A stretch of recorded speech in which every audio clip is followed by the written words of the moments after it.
Hello students, कैसे हैं आप? आई होप आप हेल्दी होंगे, खुश होंगे और स्ट्रेस फ्री होंगे। हम पढ़ेंगे 9th और 10th का व्याकरण। मैंने आप लोगों को समास करा दिया, प्रत्यय और उपसर्ग करा दिए। आज मैं कराऊंगी वर्ण विच्छेद।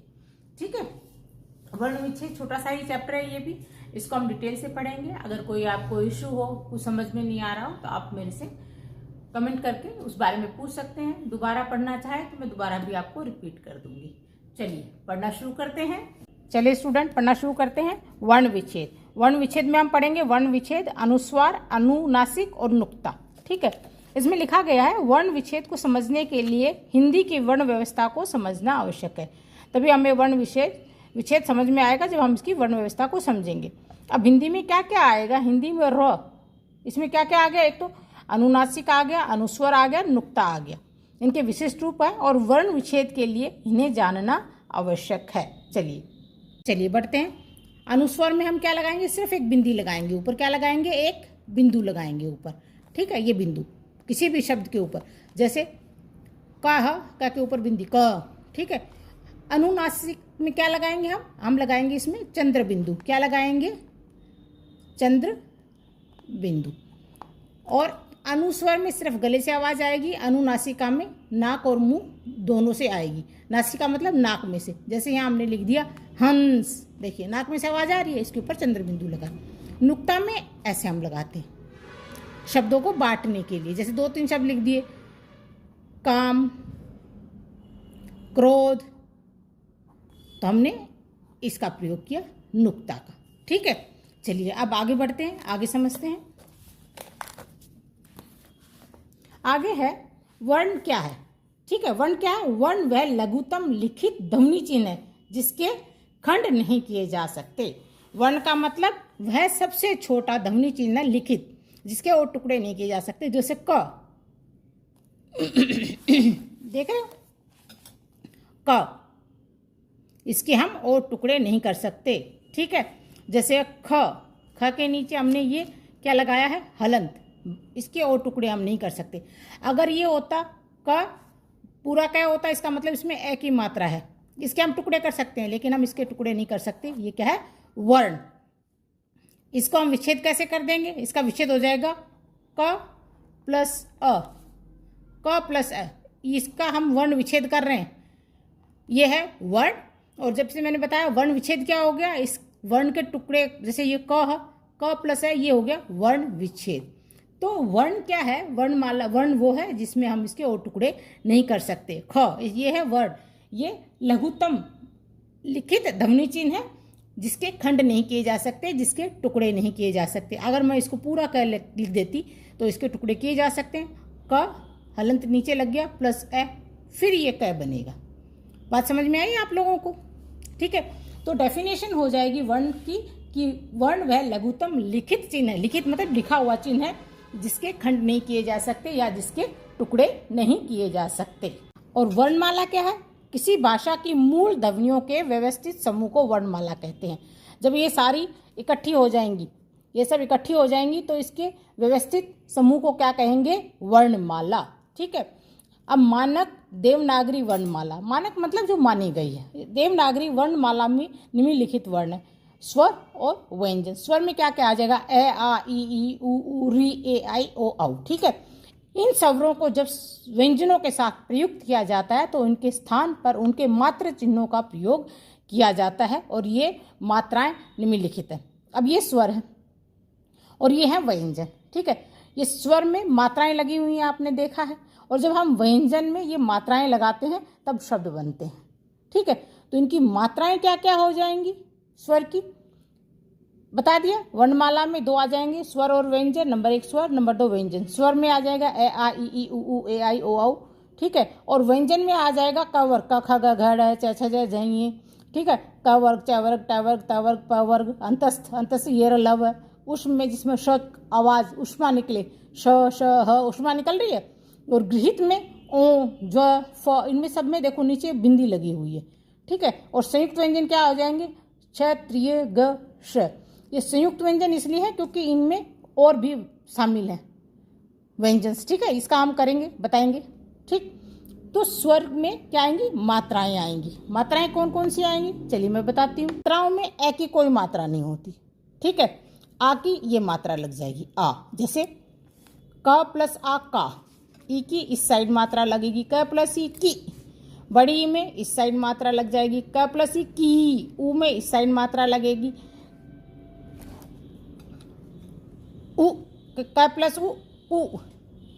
बड़े ऊ की मात्रा क प्लस उ कू।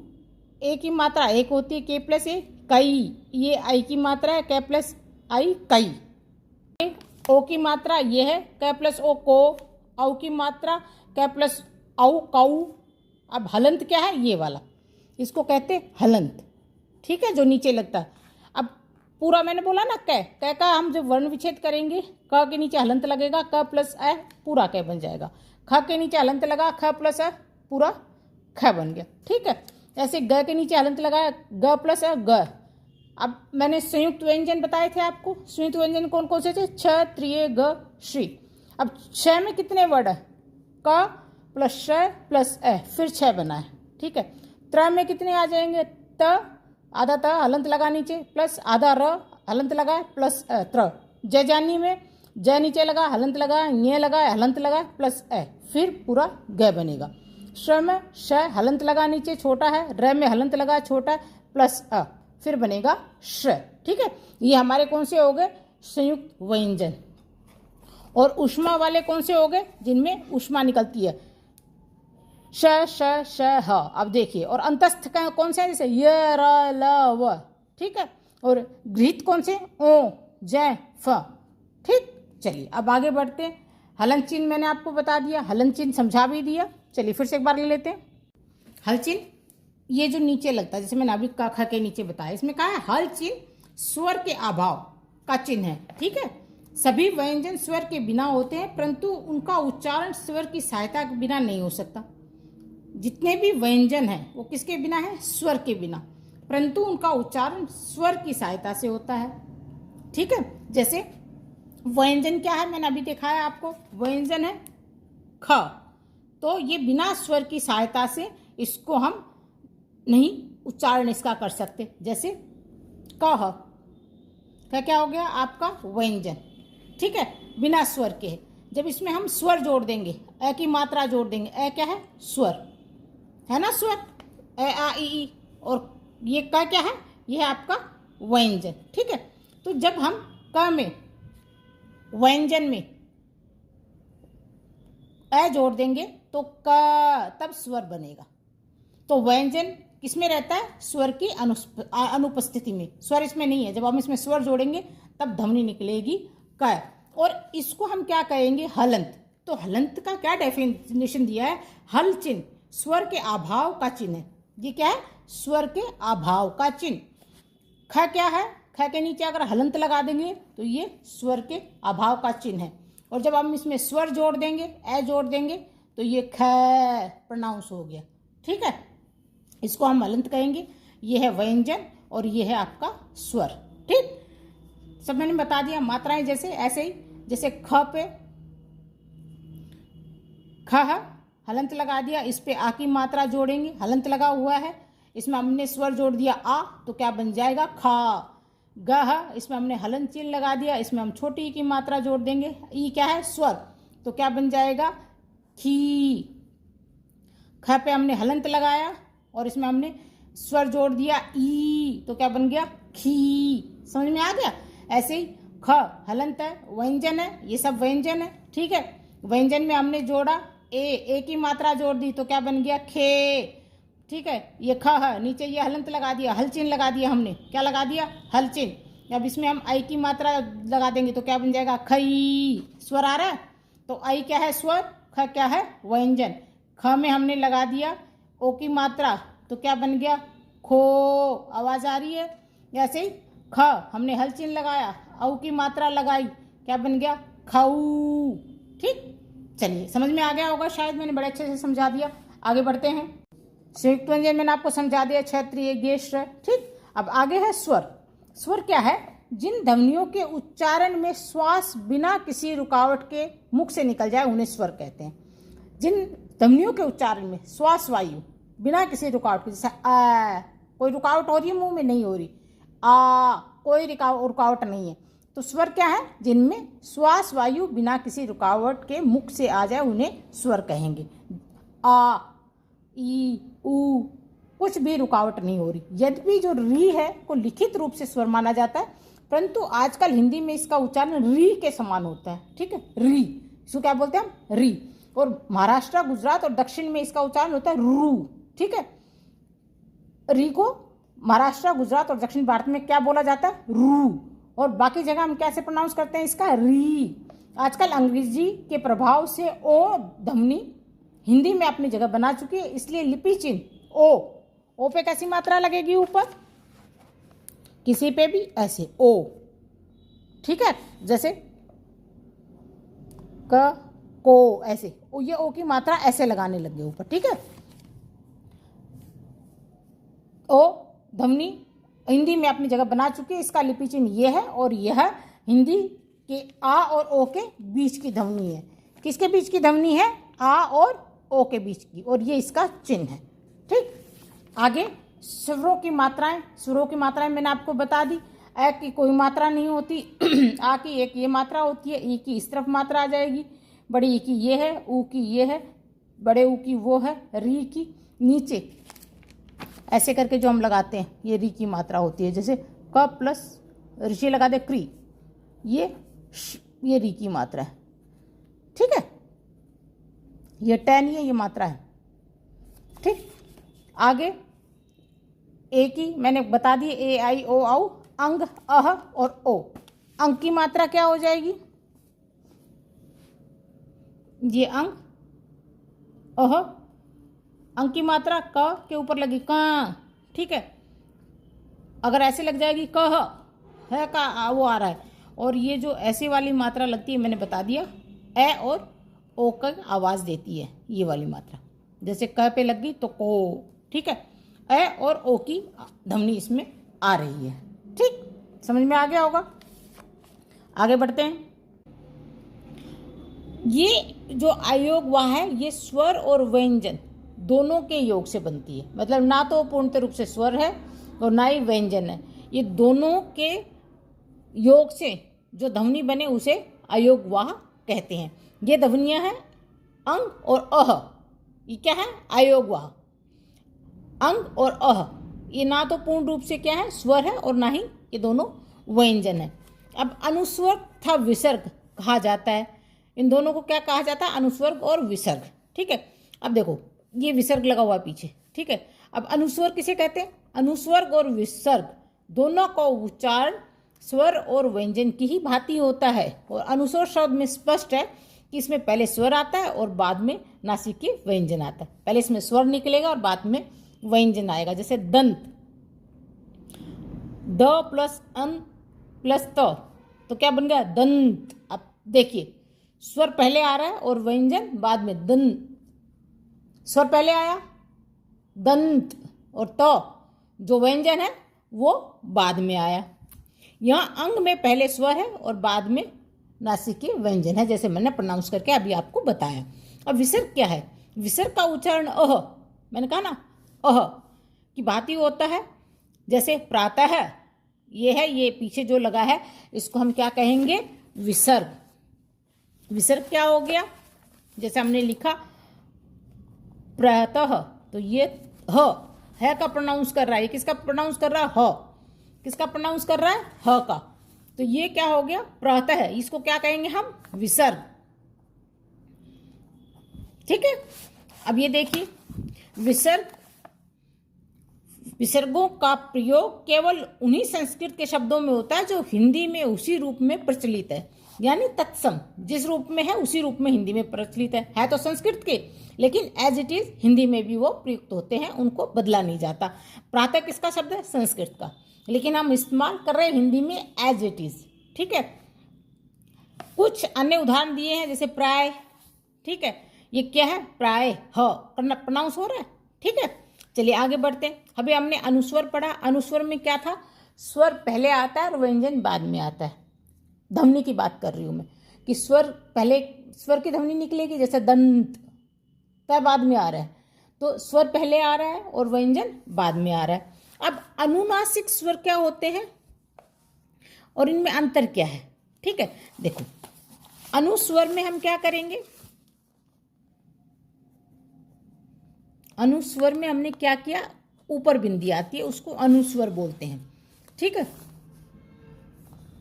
जैसे हमने लिखा दंत, ठीक है, ये क्या हो गया, अनुस्वर हो गया ये। ठीक है, और अनुनासिक में क्या है, अनुनासिक में लग जाएगी चंद्र बिंदु। अनुनासिक में हम क्या लगाएंगे, चंद्र बिंदु। अनुस्वर में ये हमने एक सिंगल बिंदी लगाई है। दंत प्रोनाउंस भी देखो जाट बीच के हो रहा है दंत, ठीक है, और अनुस्वर में चंद्र बिंदु लगेगा। चंद्र बिंदु ये दोनों ही अलग है, इसलिए इन दोनों में मूल अंतर यही है कि अनुनासिक स्वर का अभिन्न अंग होता है। किसका अभिन्न अंग होता है, स्वर का, जबकि अनुस्वर स्वर और व्यंजन की योग से बनता है। अनुनासिक किसका वो हो गया भाग, स्वर का, लेकिन जो अनुस्वर है, चलिए अभी मैंने बता दिया, अनुस्वर में सिर्फ बिंदी लगेगी और अनुनासिक में ये चंद्र बिंदु लगेगा।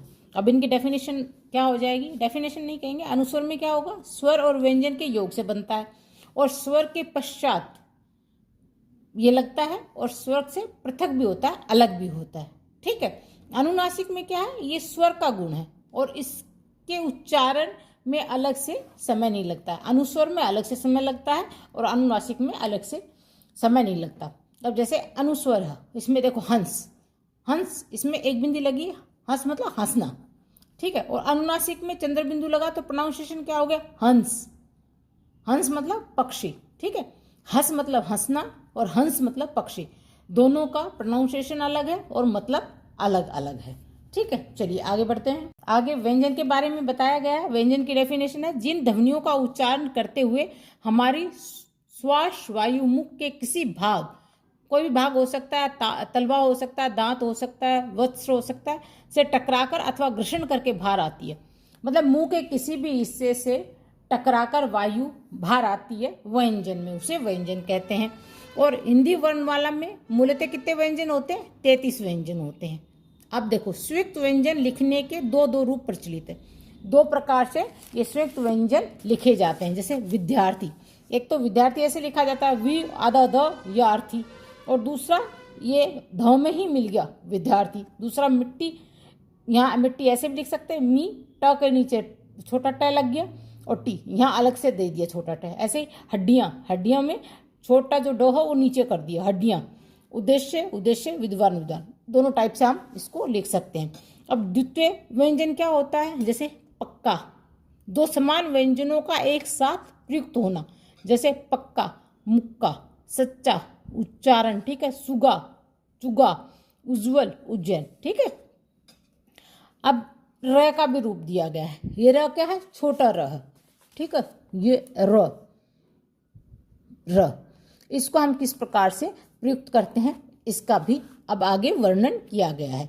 चलिए हम इसके बारे में पढ़ते हैं। जैसे र का लेखन कैसे होता है, जैसे इसकी मात्रा ऊपर भी लगती है और नीचे भी लगती है।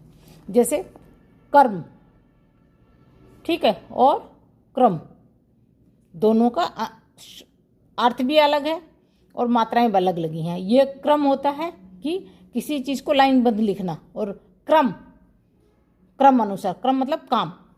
ठीक है, चलिए आगे इसके बारे में पढ़ते हैं। जब र स्वर रहित आता है तो इसके नीचे हलंत चिन्ह नहीं लगता। ठीक है, इससे र ऐसे रफ बनाकर अपने से बाद वाले अक्षर पर स्वार हो जाता है। बाद वाला अक्षर मतलब जैसे कर्म, जैसे हमने लिखा, मैंने पीछे बताया ना, क र म, हम ये अमानक रूप है। मानक रूप कौन सा हुआ इसका, कर्म, और म का प्रोनाउंसिएशन बाद में आ रहा है और र पहले आ रहा है, कर्म। र की आवाज निकल रही है, मैं बाद में आ रहा है, कर्म। ऐसे ही वर्गाकार, ये अमानक रूप है, इसको क्या कहेंगे, अमानक रूप। इसको नहीं माना जाता है, किसको माना जाता है, मानक रूप, इसको माना जाता है, ये सही है। तो वर्गाकार में भी हमने ऐसे लिखा, र ऊपर लगा दिया, वर्गाकार, गा का प्रोनाउंसिएशन बाद में हो रहा है, पहले वह आ रहा है फिर र प्रोनाउंस हो रहा है, वर्गाकार। ठीक है, अब स्पष्टीकरण में वो बताया है, क्रम में रह अपने से बाद आने वाले मैं अक्षर पर स्थित होता है। स्थित तो मैं पे है लेकिन प्रोनाउंसिएशन मैं से पहले हो रहा है। ऐसे वर्गाकार में ग के व के बाद आ रहा है, मतलब ग से पहले आ रहा है, और प्रोनाउंसिएशन भी ग के पहले आ रहा है। ठीक है, चलिए आगे करते हैं। अनुस्वर और अनुनासिक का डिटेल में इसमें बताया गया, वो और एक बार आपको पढ़ा देती हूँ। चलिए अब डिटेल में हम अनुनासिक और अनुस्वर को पढ़ते हैं। अब अनुनासिक है क्या, जैसे मैंने बताया अनुनासिक में क्या होता है, ऊपर चंद्र बिंदु होता है। ठीक है, और अगर किसी के साथ लगा दिया जाए तब अर्थ भी बदल जाता है। जैसे मैंने बताया हंस, हंस मतलब हंसना, और अगर हम चंद्र बिंदु लगा देंगे हंस, ये अनुस्वर हो गया और ये हो गया अनुनासिक। अनुनासिक में क्या लगेगा, चंद्र बिंदु, तो ये क्या है, एक पक्षी है हंस। अर्थ दोनों का डिफरेंट हो गया। अब डेफिनेशन में क्या बताया गया, अनुनासिक ध्वनि के रूप में लिखा जाता है। किस रूप में लिखा जाता है, ध्वनि के रूप में। जैसे हंस, ध्वनि आई, ये ध्वनि न तो स्वर की है और न व्यंजन की है, ये स्वरों का गुण है। जब कोई स्वर ध्वनि मुंह के साथ साथ नाक से निकलती है तो इसको क्या कहते हैं, अनुनासिक। मतलब अनु मुंह के साथ नासिका, मतलब नाक से भी जो ध्वनि निकले, हंस। आप बोल के देखिए, नाक और मुंह से दोनों से ये ध्वनि निकलेगी, इसलिए इसको कहते हैं अनुनासिक। नासिक मतलब नाक, नासिका, नासिका से भी निकलना और मुंह से भी निकलना, तो हम इसको क्या बोलेंगे, अनुनासिक। ठीक है, अब आगे बताया गया है, इसमें प्रयुक्त ओ ऊ ओ अनुनासिक है। ये कर्म से आ उ ओ से भिन्न होते हैं। इस भिन्नता के कारण उच्चारण में कोमलता तो आती है, पर कभी कभी अर्थ भी बदल जाता है। जैसे है ज़्यादा के लिए लग जाता है, बाट, बांट। ठीक है, ये बाट वजन के लिए यूज किया जाता है, बांट ये अलग चीज होगी। अब अनुनासिक ध्वनि अनुस्वर, अनुस्वर मैंने बोला ना सिर्फ बिंदी लगती है, से भिन्न होता है। अनुनासिक अलग होता है, अनुस्वर भिन्न होता है। तो पूछा गया है, अनुनासिक स्वर का गुण है जबकि अनुस्वर व्यंजन का। अनुनासिक किसका गुण हुआ, स्वर का, और अनुस्वर किसका हुआ, व्यंजन का। अब क्वेश्चन है कि अनुस्वर और अनुनासिक में कोई अंतर है या नहीं, क्या दोनों एक दूसरे के स्थान पर लगाए जा सकते हैं। अब देखो इसमें अपवाद भी है। इसका उत्तर क्या है, दोनों अलग ध्वनियाँ हैं। अलग ध्वनियाँ हो गई, अनुनासिक होगी स्वर की और अनुस्वर हो गया व्यंजन का। भाषा की शुद्धता के लिए दोनों का अलग अलग स्वरूप होना चाहिए। जैसे हंस, हंस की जगह अगर हंस लिख दे तो अर्थ ही बदल जाएगा, ये हंसना होता है इसका मतलब, और ये हंस एक पक्षी है। यदि कहीं ऐसी गलती हो जाती है तो उसको भाषा दोष कहा जाता है। अब कई जगह जैसे मैंने बोला अपवाद भी है, जैसे ई है। ठीक है, अब इसमें लगता तो ई में क्या लगता है, यहाँ चंद्र बिंदु लगना चाहिए, लेकिन जैसे गोंद है यहाँ चंद्र बिंदु लगना चाहिए, चौक है चंद्र बिंदु लगना चाहिए, क्योंकि लग नहीं सकता क्योंकि जगह की कमी है। तो यहाँ हम सिर्फ बिंदु लगाते हैं। ठीक है, बिंदु किसका लगता है, अनुस्वर का, लेकिन ये अनुस्वर नहीं है, गोंद। दोनों से आवाज आ रही है, नासिका से भी आवाज आ रही है, गोंद, मुंह और नासिका दोनों से आवाज आ रही है, तो ये है अनुनासिका। लेकिन हमने बिंदी लगाई है जो अनुस्वर का गुण है, लेकिन क्योंकि जगह की कमी है इसलिए हमने इसको सिर्फ बिंदी लगाया है, चंद्र बिंदु हमने नहीं लगाया है। लेकिन ये क्या है, अनुनासिका है। उपयुक्त सभी शब्दों में चंद्र बिंदु होना चाहिए। जैसे मैंने बताया ना, गोंद में, चौक में, डूबे में दोनों से आवाज आ रही है, मुंह और नाक से। गोंद बोल के देखिए, चौक, डूबे दोनों से आवाज आ रही है, लेकिन क्योंकि जगह की कमी है इसलिए यहाँ पे बिंदु का प्रयोग किया गया है। बात समझ में आ गई आपको।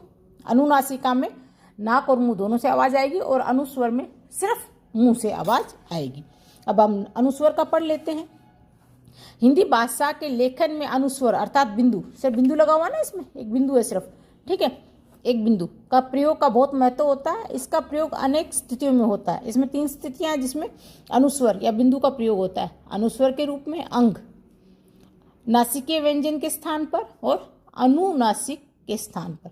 ठीक, अब देखो अनुस्वर के स्थान पे जैसे य र ल व श लिखा, संवहन ये बिंदी लग गई, अंश ये लग गया, संयुक्त ये ऊपर लग गया, चंद्र मतलब सिर्फ बिंदी लग गई। ठीक है, ये अनुस्वर का है जिसमें बिंदु का प्रयोग होता है। अब नासिके में क्या हो गया, हिंदी भाषा में नासिकीय व्यंजन अलग अलग स्थितियों में अलग अलग ढंग से उच्चारित होते हैं और उनके लिपि चिन्ह भी अलग होते हैं। जैसे अंग, ठीक है, शंख, श भी हो, ड भी हो और ख है, गंगा अब ये क्या कहा गया, हिंदी को सरल बनाने के लिए, इसको लिखना बड़ा मुश्किल है, इसलिए इसको सरल बनाने के लिए क्या कर दिया, जैसे अंक ऐसे ना लिख के को ऐसे ना लिख के इसको सिंपल अंक लिख दिया।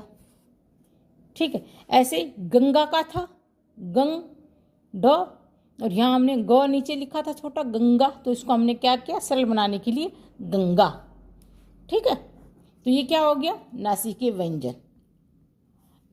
क्योंकि ये हार्ड है ऐसे लिखना, तो इसलिए इसको हमने सरल रूप दे दिया।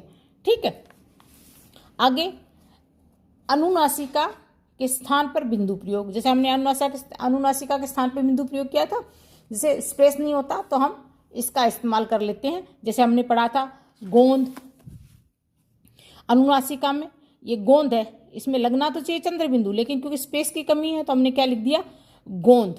तो ये अनुनासिका के स्थान पे हमने बिंदु का प्रयोग कर लिया, अनुस्वर का प्रयोग कर लिया। ठीक है, अनुनासिक के स्थान पर बिंदु प्रयोग। ऐसे ही अनुस्वर, ये चिन्ह का निषेध, जहाँ अनुस्वर के पश्चात कोई पंचम वर्ण होता है वहाँ अनुस्वर अपने मूल रूप में रहते हैं, वहाँ बिंदु प्रयोग नहीं होता। अब दूसरा दिया गया है, जैसे अनुस्वर का निषेध कहाँ कहाँ है, पहला निषेध कहाँ पे, जहाँ पे अनुस्वर के पश्चात कोई पंचम वर्ण आ जाए वहाँ अनुस्वर मूल रूप में रहेंगे और चंद्र बिंदु का प्रयोग नहीं होगा। जैसे वाग में जन्म और सम्मति, इसमें देखो जन्म है तो जन्म में ऊपर नहीं लगा हुआ, ये यहाँ पे भी ऊपर नहीं लगा गया, और यहाँ सम्मति में मैं लग गया, यहाँ बिंदी ऊपर नहीं लगी है, यहाँ इसका निषेध है। दूसरा, अनुस्वर के द्वितीय जो दो रूप में होता है वहाँ पे भी ऐसे का ऐसा लगता है, वहाँ भी ये जो बिंदी है ऊपर नहीं लगती। जैसे सम प्लस मान, सम्मान, इसमें देखो ऊपर ये बिंदी नहीं लगी, ये करेक्ट है। ऐसे उत प्लस नति, उन्नति, ये जो नौ है इसका हमने ऊपर, ये ऊपर ऐसे नहीं लगाया, बिंदी ऊपर नहीं लगाई, ना यहाँ लगाई सम्मान में ना यहाँ लगाई, ये करेक्ट रूप है इसका। ठीक है, तो इन दोनों ही अवस्थाओं में अनुस्वर का निषेध होता है, मतलब ऊपर ये बिंदी किसी भी शब्द में नहीं लगती है। ठीक है, चलो आपका ये चैप्टर भी कंप्लीट हो गया। आई होप आपको समझ में आ गया होगा। अगर आपको मेरा पढ़ाया हुआ समझ में आए तो प्लीज़ लाइक कीजिए, शेयर कीजिए और सब्सक्राइब कीजिए।